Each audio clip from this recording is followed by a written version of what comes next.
Welcome to Healing Your Families.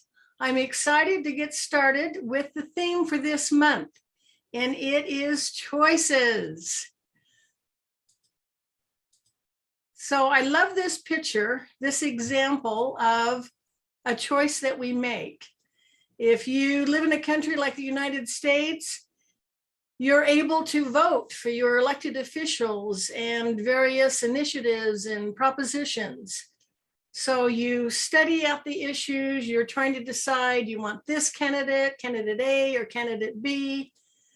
You read about them, you decide which one is most aligned with your feelings, which one would most likely vote the way you would.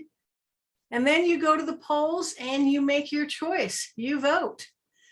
But we make choices every day, don't we?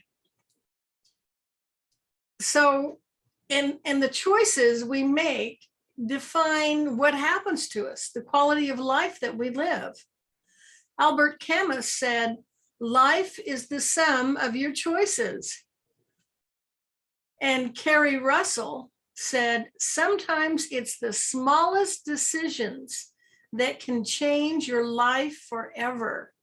And can you think of that, of a time when there was a decision you made that may have seemed so minor, and yet when you look back, it started you off on a different path.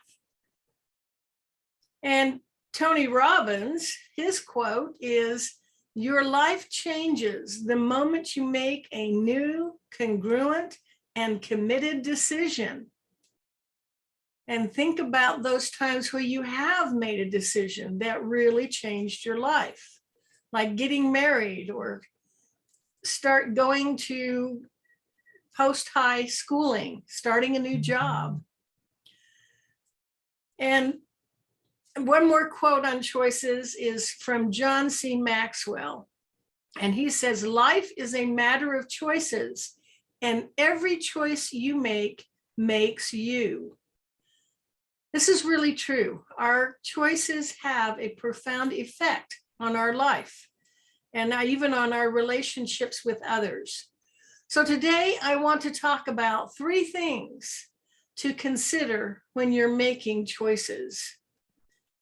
The first one is understanding your spheres of control. Now notice this is divided into 3 sections. And the first section is talking about those things that you can control.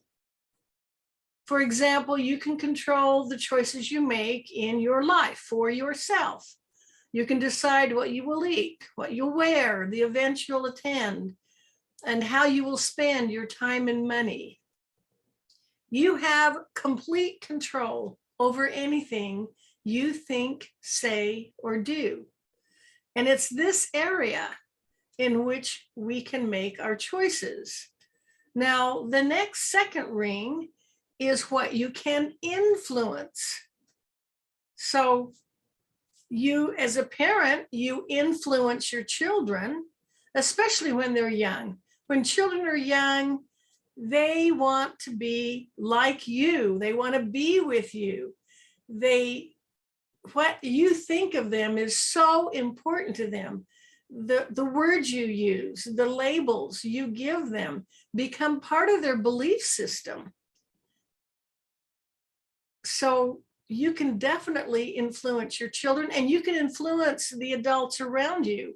You teach people how to treat you by showing them what you will accept.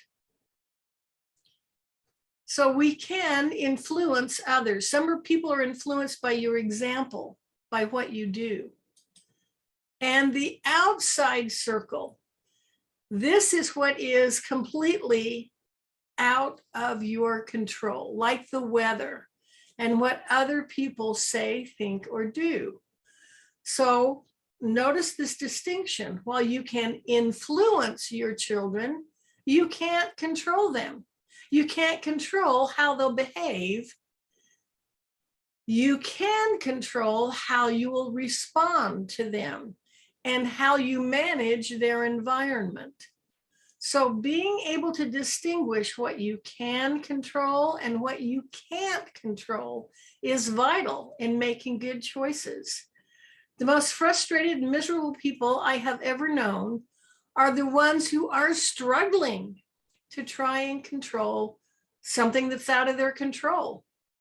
You'll hear them saying things like, if I could just get him to understand, or if I could just get them to do fill in the blank. Have you ever seen that little video clip that's going around on social media? It shows a man with a bucket and a mop, and he's at the edge of the ocean, and the waves come in, and he's frantically mopping up the water. Of course, it's impossible. And that's what he will exhaust himself. And that's what we do to ourselves when we try to control something that's out of our control. Other people, some circumstances. And so as we make our choices, we realize we can only choose what we do. We cannot make choices for someone else. And here is some historical evidence of that.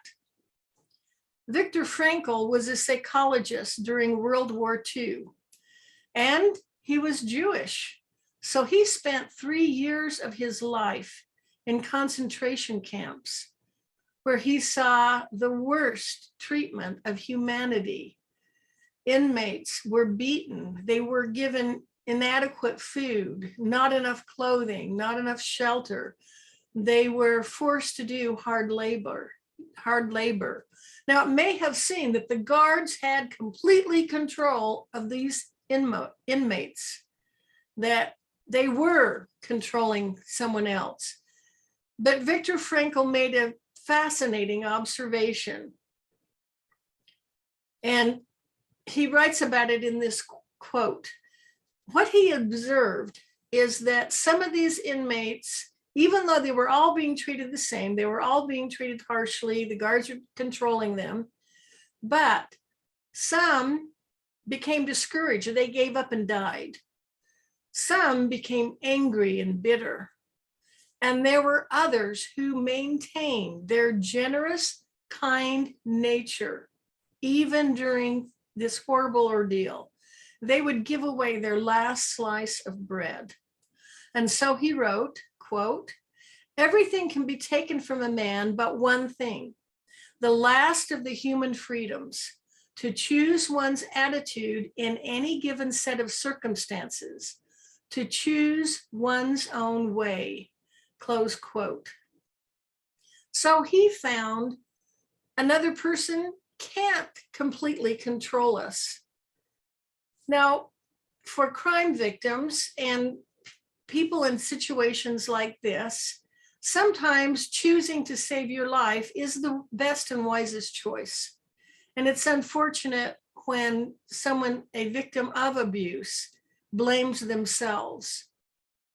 But no, when we say someone made us angry, if we're honest, they provoked us. But in the end, we chose to become angry.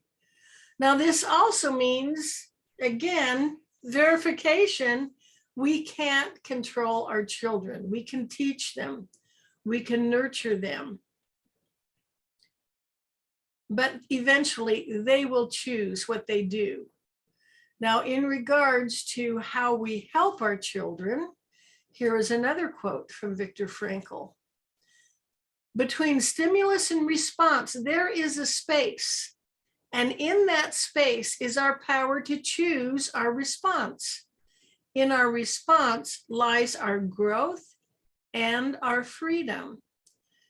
So as you make your choices, consider how you can take the best advantage of that space, rather than feeling like you're a victim of someone else's behavior.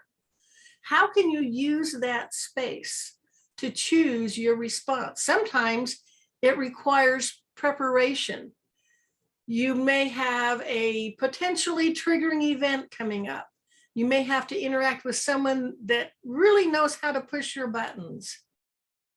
But if you can plan ahead, take advantage of that space and wisely choose your response, it makes a huge difference. So remembering the spheres of control, being very much aware of what you can control, what you can't control, and what you can influence. The second thing to remember are values. Values are basic and fundamental beliefs, and they motivate our attitudes or actions. They provide the general guidelines for conduct. They serve as a compass to guide us in life and steer us towards living the life we want. They're stable beliefs, and that one thing is good and another is bad, one is preferable over the other. And when we make our decisions based on those values, that belief system, we end up doing what is considered the best thing. Have you ever planned a vacation? Maybe you spent months, a year getting ready for this. You were so excited about the sights you would be able to see that you can't see anywhere else. And you went there, you didn't really have a plan. And now it's the last day. And you suddenly realized there were some sites you wanted to go to that you forgot about, you didn't do. So make this analogy with your life or with raising children. So as your children are getting ready to leave home, will there be some things that you think, you know, I wish I would have spent more time with them on this. I wish I had taught them more about that. Or as you get older and, you know, values keep you from missing out on something that you really wanted because you got caught in the thick of thin things. Other minor things came up and they distracted you from those important major things you wanted. If you haven't already taken a values assessment, I strongly encourage you to do so.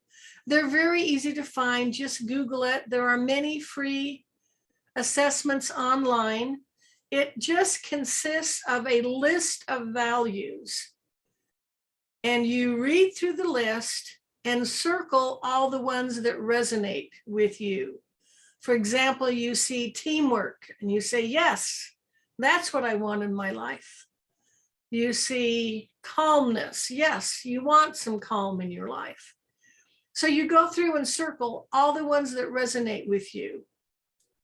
And then you go back and start narrowing it down. Maybe you look at choices and you think, do I want beauty more than practicality? And you start to narrow it down. And then you start looking at, are there several of these values that are similar? Could they form a category? And is there one value that could be used as the title of that category?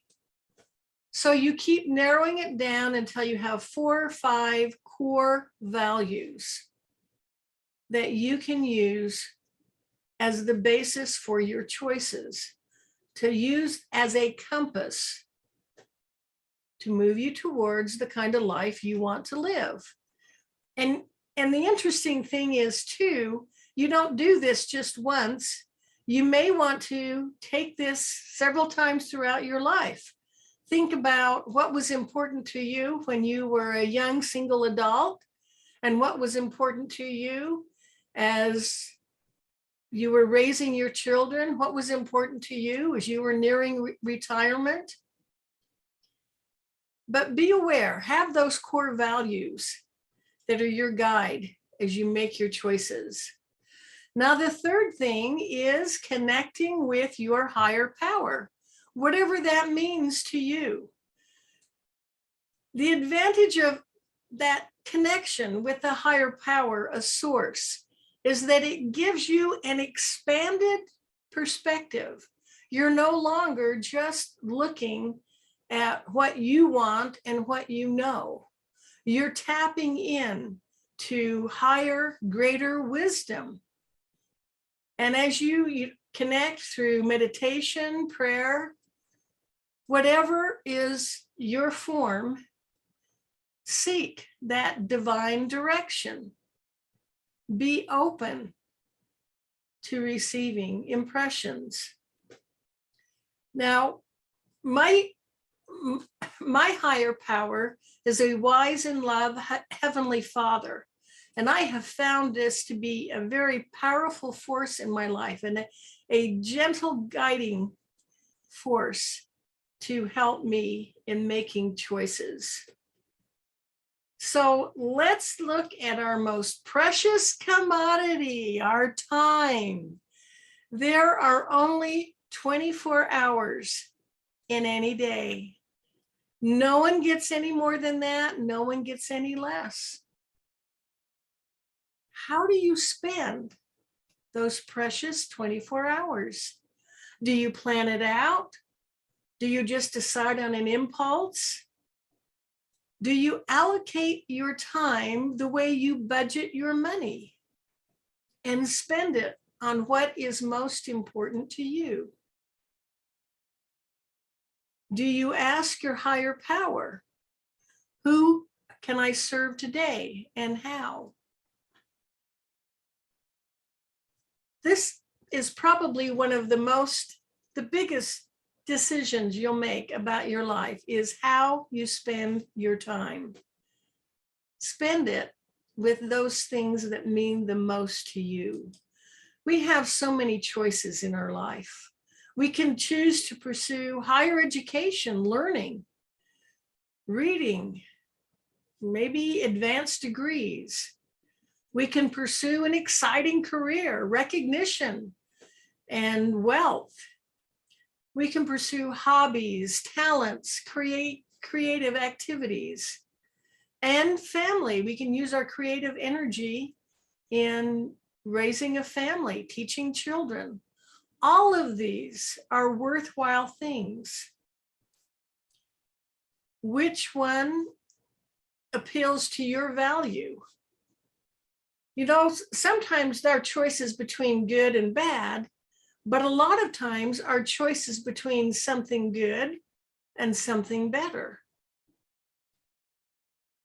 Use your choices to create the life of your dreams. And if you want peace in your life, that peace comes when you're living in congruence with your values. So remember, understand your spheres of control, what you can control, what you can't control, to make your choices based on your values and through connection with your higher power.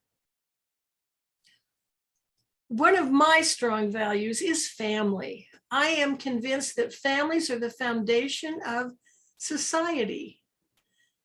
And if we want to make the world a better place, we need to start at the foundation and strengthen our family relationships, that place of learning for our young and caring for the elderly. So I have a short webinar I recorded about values for families. And you can get access to a copy by going to 5valuesforfamilies.com and learn more about how values can help you have improved communication in your family and strengthen those family relationships. So we have some exciting guest speakers this month as we talk about choices. You'll want to hear them. Join me again next week at the same time. Until then, love yourself, love your families. Let's make the world a better place by strengthening families. This is Emmylou Penrod at healingyourfamilies.com.